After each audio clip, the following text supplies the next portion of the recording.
Hello everybody, this is Lara with your end of the week video for gold for the trading week ending Friday 19th of February 2021.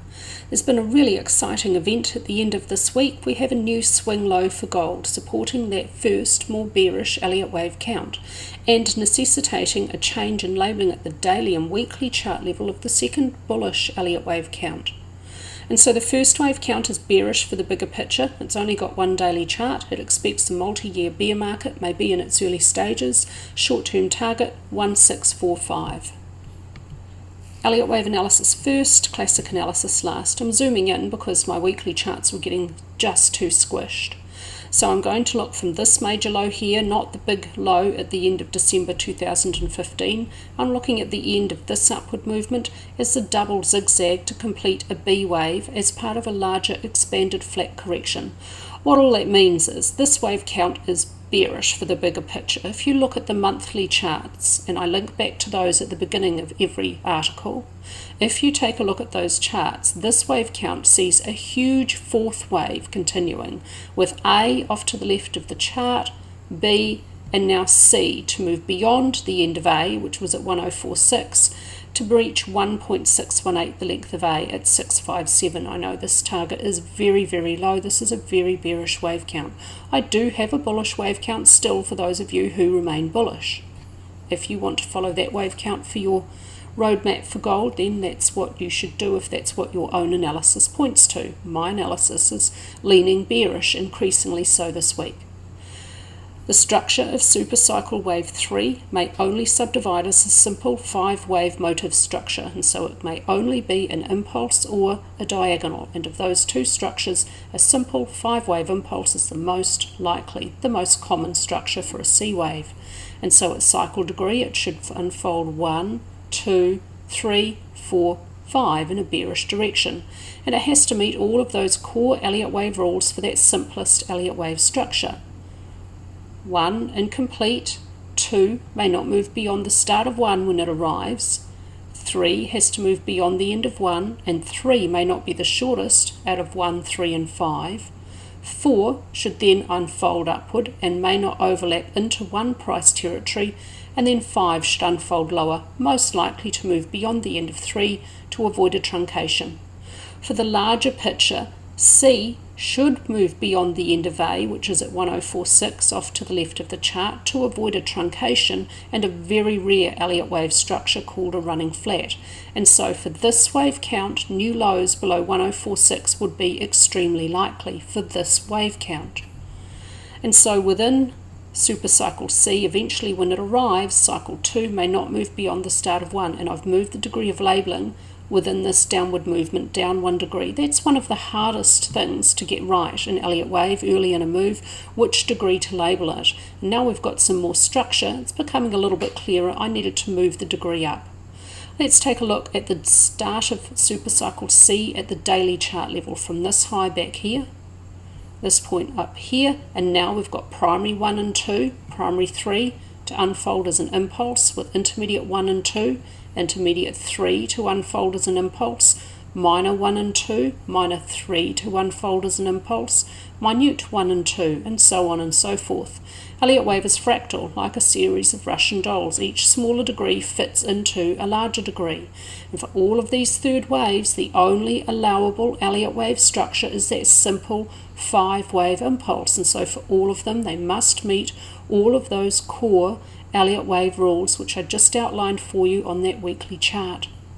And so minuet 2, if it were to continue higher, may not move beyond the start of minuet 1. I think it's probably time to move this invalidation point down quite soon though. Eventually when it arrives, cycle 2 may not move beyond the start of cycle 1. This, for the coming months and possibly over a year away, will be the invalidation point. On the way down today, at the end of Friday's session, we have a new low slightly below 1766.53. That was this swing low back here.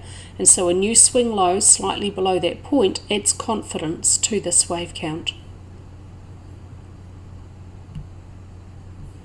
At the daily chart level, here's the last swing high, which is now 1 degree higher, labelled microwave 2, and now within micro 3, submicro 1, submicro 2 and expanded flat, A, B, C. It certainly could continue higher though, and if it does, here are your areas of resistance, the 0.382 and 0.618 Fibonacci ratios for any surprise bounces. However, for this wave count, there is now a series of, I think it's 7 or 8, third waves unfolding. The strong downward pull of a third wave at multiple degrees should force submicro 2 to be more brief and shallow than second waves usually are for gold. Moving toward the middle of a third wave now and breaking and closing below support, we should expect an increase in downward momentum and corrections to become more brief and shallow. But technically, here is risk. This is where the invalidation point should remain. If it continues, submicro 2 may not move beyond the start of submicro 1. At the weekly chart level, this is the same low as the first weekly chart, and this wave count now sees this as 1, 2, 3, 4 to continue, and then 5. A new bull market for gold unfolding as a 5-wave impulse in a bullish direction. 3 has moved beyond the end of 1, and it's a lot longer than 1. 4 continuing may not overlap into wave 1 price territory. Wave 1 has its price extreme at 1303.51. That rule, this is cash market data, not futures, and so that rule is absolute. A new low by a fraction of a cent on a tick chart, any amount at any time frame, the rule is black and white. That would invalidate this wave count in its entirety. It would have to be discarded. I will never allow for a breaking of that rule, the overlap of 4 over 1, particularly in cash market data.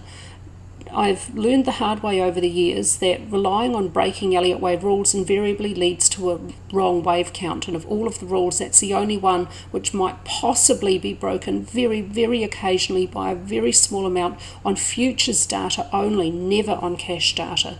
Elliott, that's one of the nice things about Elliott Wave. The rules are absolute, all of them bar one sole exception.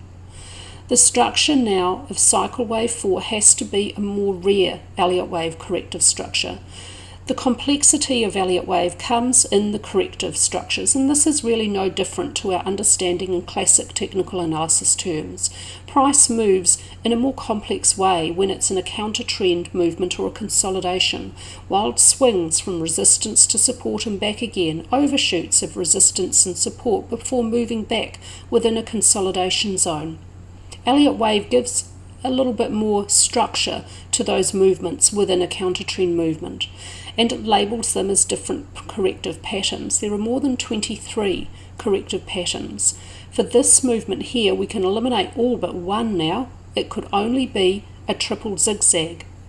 W, X, Y, X, Z. They're not the rarest Elliott wave structure. I've seen a few, but they're really quite uncommon. And so the rarity of this structure reduces the probability of this wave count now quite substantially. Let's take a look at the daily chart level at this triple zigzag where the high of cycle 3 is this point back here. Here's the first zigzag, has a really good fit. A, B, C, a nice triangle, a regular contracting or possibly barrier triangle for intermediate B. A, B, C, a zigzag joins the first and second zigzags in the triple in the opposite direction. It's labelled primary wave X. A, B, C, another zigzag is labelled primary wave Y.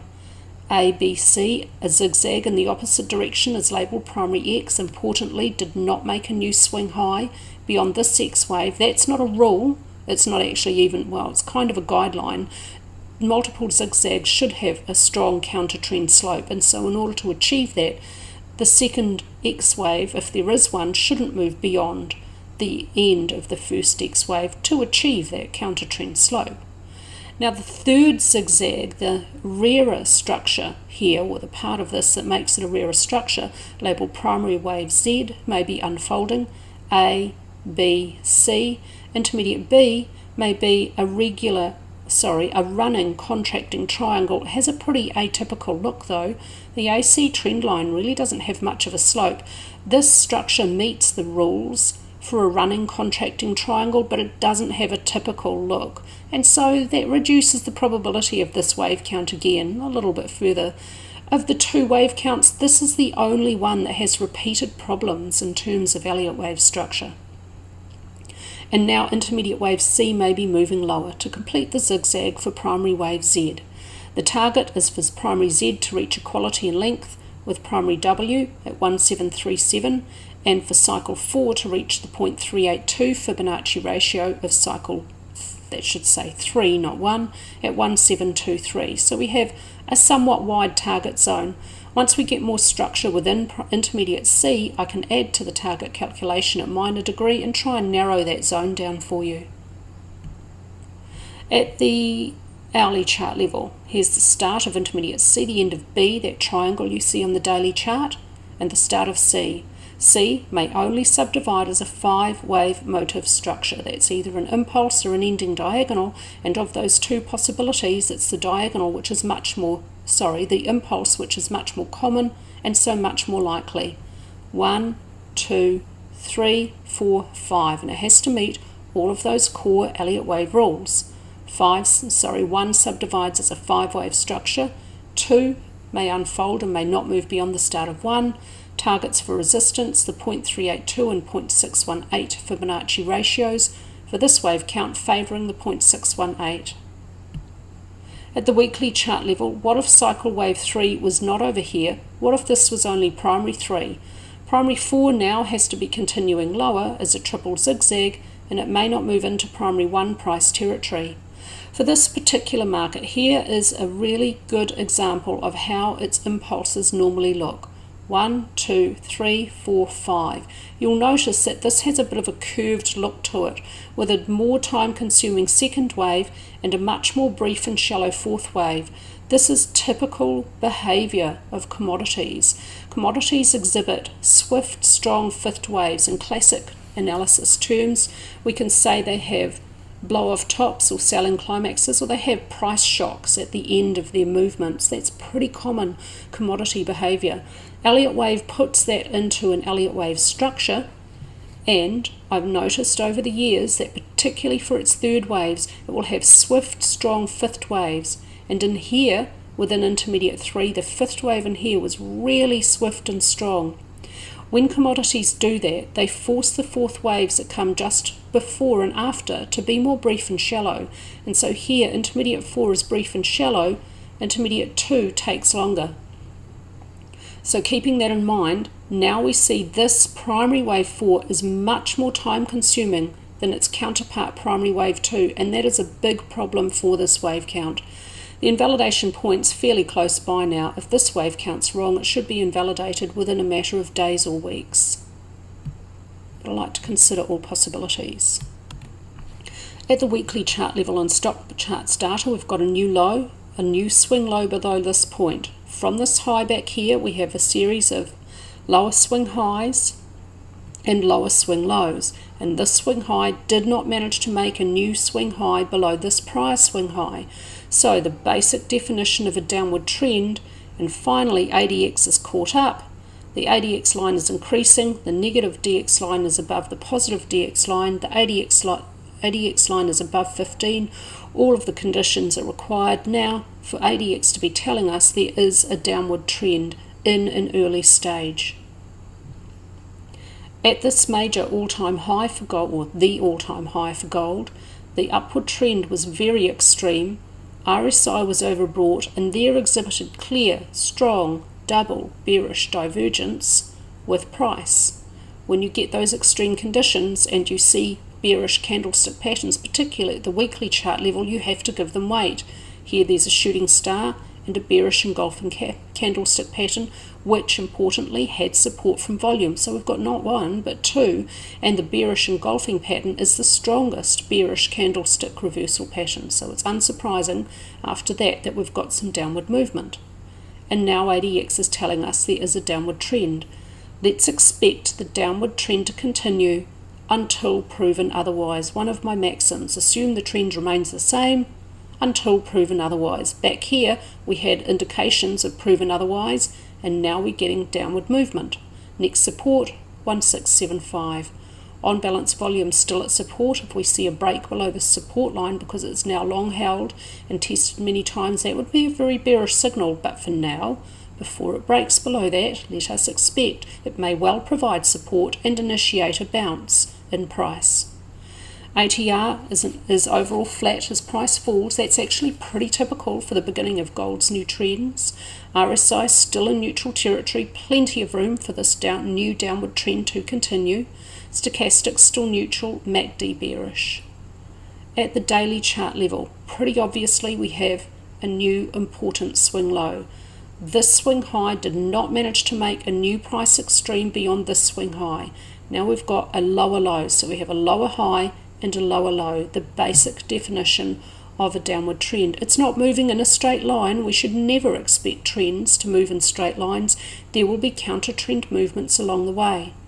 From the all-time high for gold, when we're getting these downward movements, we're getting these enormous range days with strong push from volume. There's a lot more push to the downside in this downward movement, so it's unsurprising we've got a new swing low to support the first Elliott Wave count. The last 2 days though, price is sitting above support. It hasn't managed to close below 1765. It has closed below what was previously important support at 1800.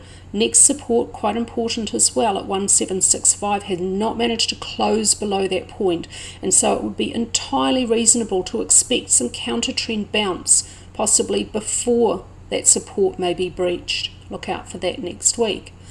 On balance, volume makes new lows prior to price, so this too is bearish. Well, it did back here, sorry. This was bearish, and so it's unsurprising we've got a new swing low from price.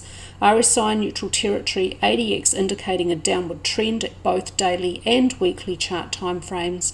Stochastics oversold, but when the market is trending, we do not use stochastics to tell us when a trend may end, because it can remain extreme for a reasonable period of time. It's not particularly useful here in timing in a trending market. It's more useful in a consolidating market, so that's why I leave it there. And MACD is bearish. That's all from me this week with your gold analysis. I hope that all of our members are well and happy.